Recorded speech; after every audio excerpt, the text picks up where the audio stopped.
Okay.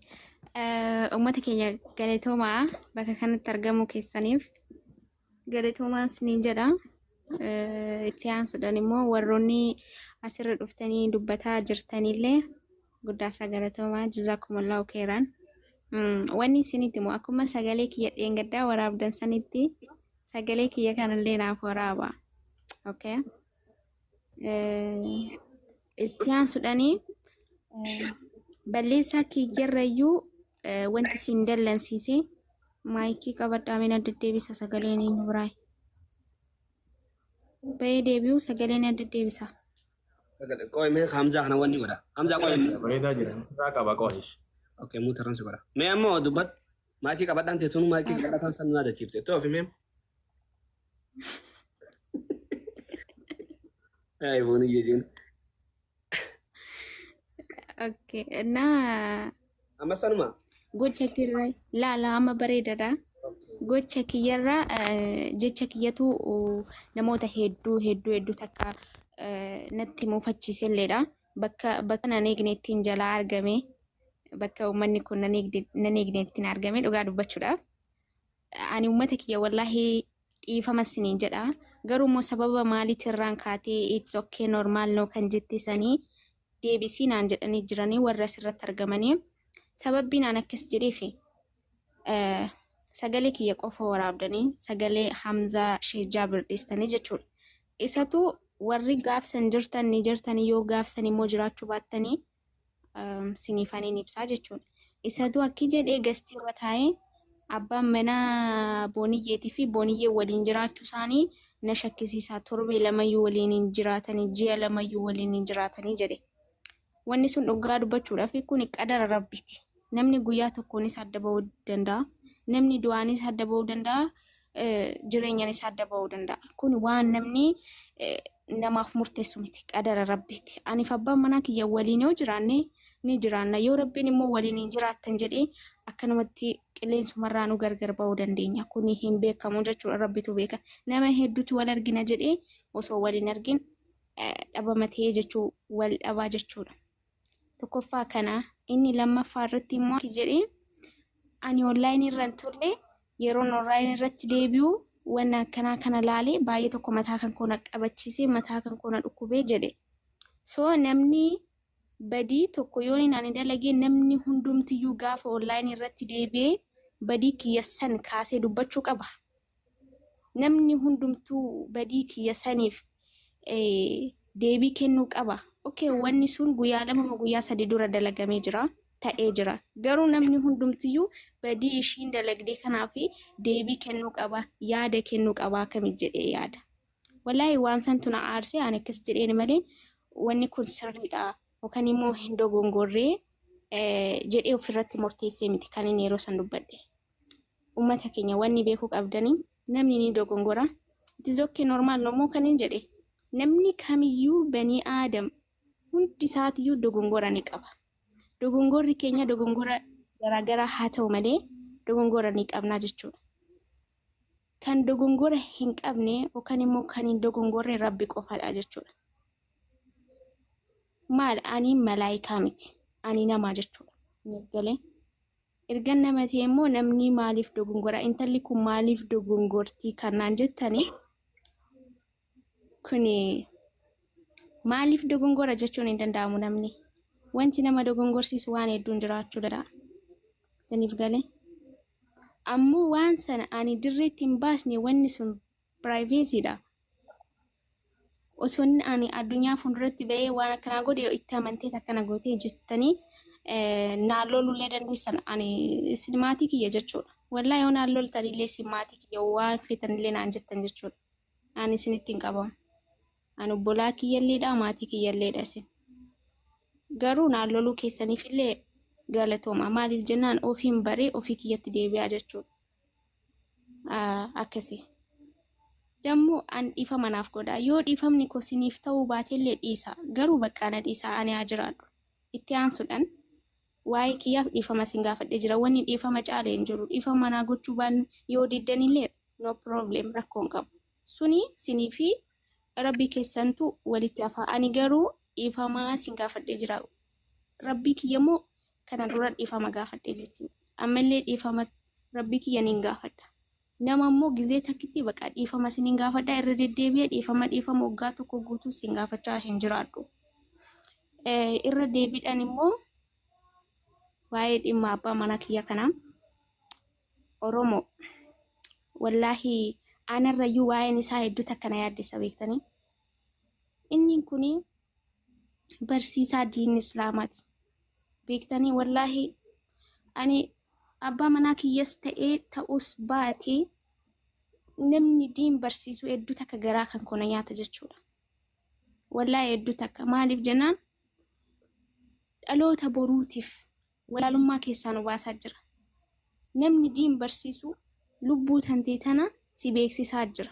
Sii fi atii fi rabbiin akkamitti akka walitti dhuftan, atii fi rabbiin akkamitti rabbii kan kee akka gabbaruu dandeessu si barsiisaa jira. Wallaalummaa keessaa kara beekumsaatti si oofaa jira. Beektee? Boru jechuudha addunyaa kanarratti namni afuun jiru.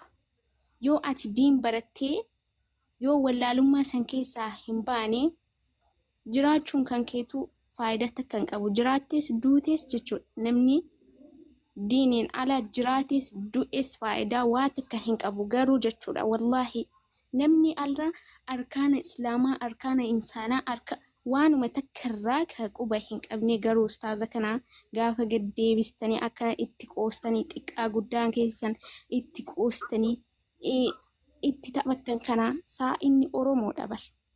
Oromoo dhiigni keessan tokko bar. Namoonni amantii biraa isa qeeqanillee dhiigni keessan tokko bar. Nama Oromoo nama afaan Oromoo dubbatu wallaahi garaa sini nyaatu amma jechuudha. Osoo namni kun gadi ba'ee jechuudha wallaahi osoo gadi ba'ee du'ee argamee maraataa osuma maraatuu ajjeese jettuun malee namni osoo isa ajjeesellee wallaahi maraataa osuma maraatuu ajjeese akkas ta'e jettuun malee gumaa isaallee hin barbaadaniif jechuudha. Haa jiraatu wallaahi haa jiraatu. Akka hireen isa jiraachisetti haa jiraatu irraa gadi bu'a. Okay, namni kun yeroo tokko dhufee miira hin taane isinitti dubbachuu danda'a. Yoo wanti inni dubbatu sun yoo siniif ta'uu baate dhiisaanii, yoo siniif ta'e immoo yoo siniif danda'ame gorsaanii akka ofitti deebi'u taasisaanii, yoo siniif hin danda'amne immoo dhiisaanii haa jiraatu. Akkuma fedhetti akkuma rabbiin isa jiraachisetti haa jiraatu.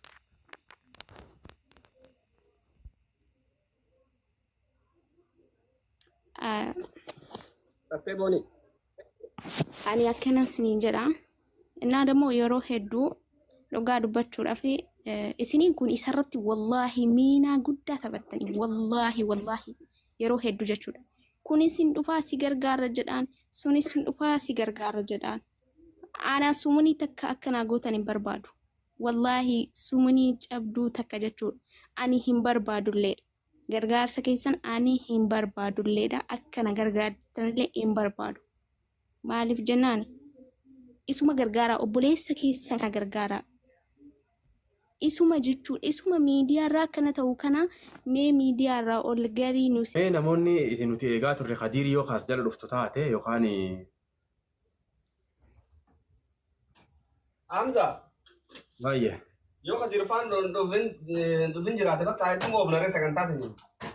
Itti oofna bari yaan yoo jiraataniituma yoo jiraatanii osoo isaan as jiraniin oofnu jechuuf malee yoo isaan jiraachuu baatan allaqe goolamnee kaana obboleeyyan keenya warri isaan dhaqan hin jiru bira gaa akkuma dura viidiyoon duraanitu nu bira geetti isaan biraas ni gaa waan guddaa jechuu barbaade.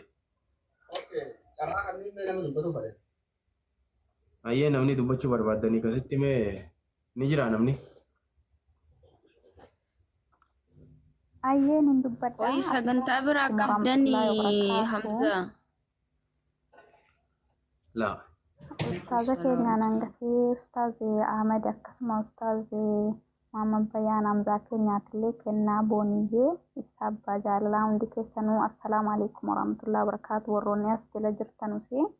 Anillee asirratti yaada tokkoon qaba.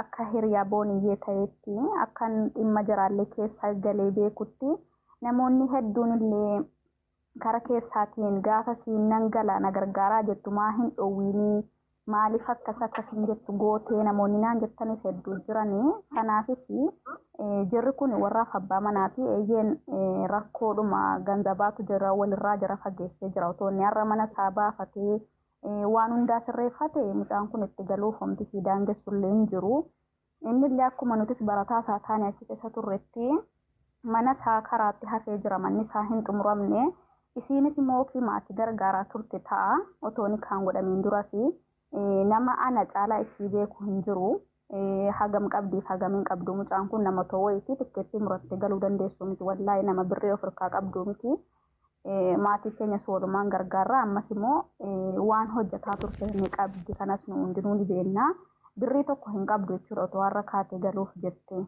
bakka kanatti inni silaayyuu waan jaallatuu fi isiinis immoo abbaa manaa isiiti erga yaani dhimmi kun argame abbaa manaa kiyyaatti galuun barbaada seenaa naan jette aniin kun hiriyaa isheeti abbaa manaa isheetti akkasiin galtuuf anis immoo nin fedha malee yookaan dammoo akkasiin hin galle hin barbaadu jechuudha akkamittan abbaa manaa keetiitti hin galeenii jedhee si dhowwuu danda'a namoota maaliif dhowwuu diddinaan jedhaniif ammallee namoonni gargaaruu barbaadan rabbiif jecha namni kun nama diinii rabbii barsiisaa jiru barataa 200 ol kitaaba quraana uruufa hadiisa waan hunda barsiisuutti jira namoonni gargaaruu barbaadan namni dirqiin dhufee kiisii keessan keessaa fuudhu hin jiru rabbiif jecha gargaaraati jira kana waliin gaati miidiyaarraallee manatti galchaan jedha akka nama tokkootti anis akka nama tokkootti hiriyaa siillee ta'uu bira dhaabbadhee gargaaruu nan danda'a ammas immoo namni hin barbaannes hoo jiraatan dirqamaan namni fidee gargaaraa jedhuun hin jiru namni immoo gargaaruu barbaadu namni 5 namni 10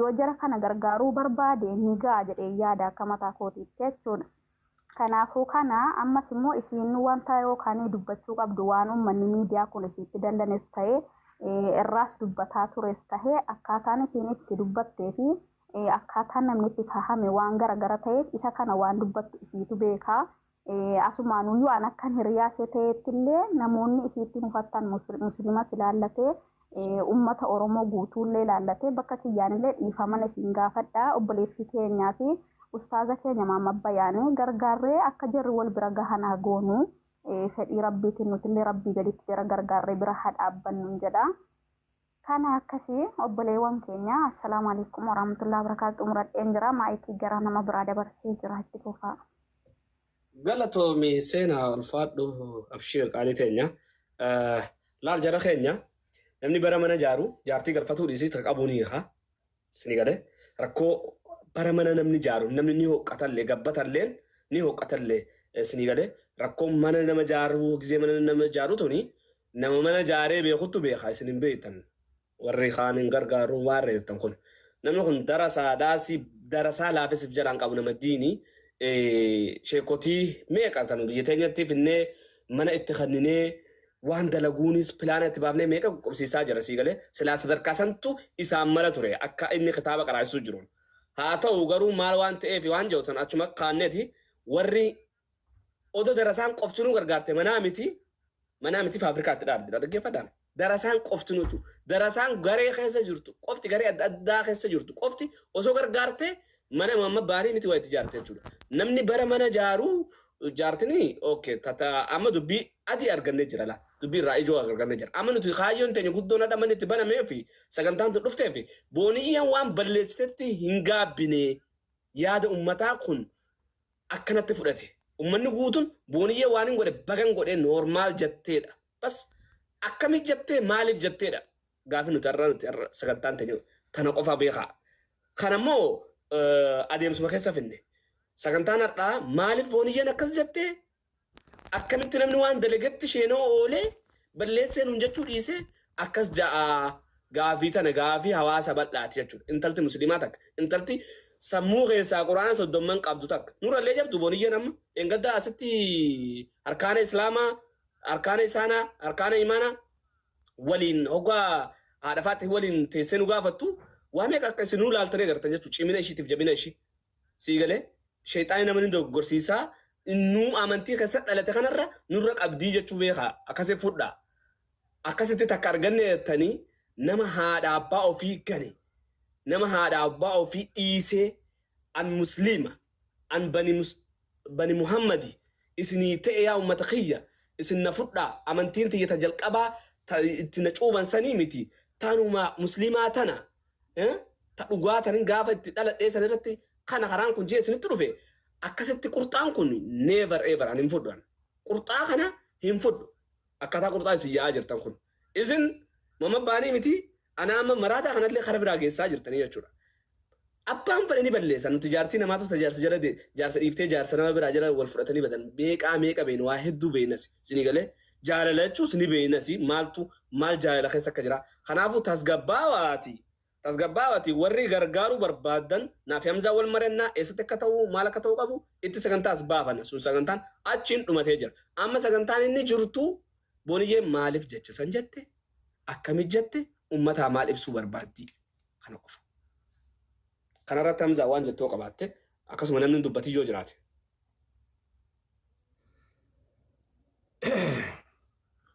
Anamma kanarratti wanni hin jiru namoonni dhufuu yoo dhufanii bizuma isaan dhufanii ol deebisna wata karakkoon qabu gamanumaani kara gaafii teenya obboleettii teenya gaafanni beektaa isiilleen waan jecha jettetti gaabbitee hojummaan hundinuu eegetti gaabbe namni sheename tokko waan irraa waan dhedheeressanillee qabu amma isiin waan san hundaa'u itti gaabbeetiin jiraatti quubsaadha afaan isiirraa irra deebineeti dhageenye hawaasa keenyallee bakka doongortetti akkana hubattaniif faallaa ta'ee dhiifama naa godhaa jettee isiin gara waan sila gargaarsa jennutti yeroo kaanii itti deebina asumaan amma gara isiidhaatti tarkaanfanna waan irraa asirra teenye dubbii dheeressaa ol hin qabnu.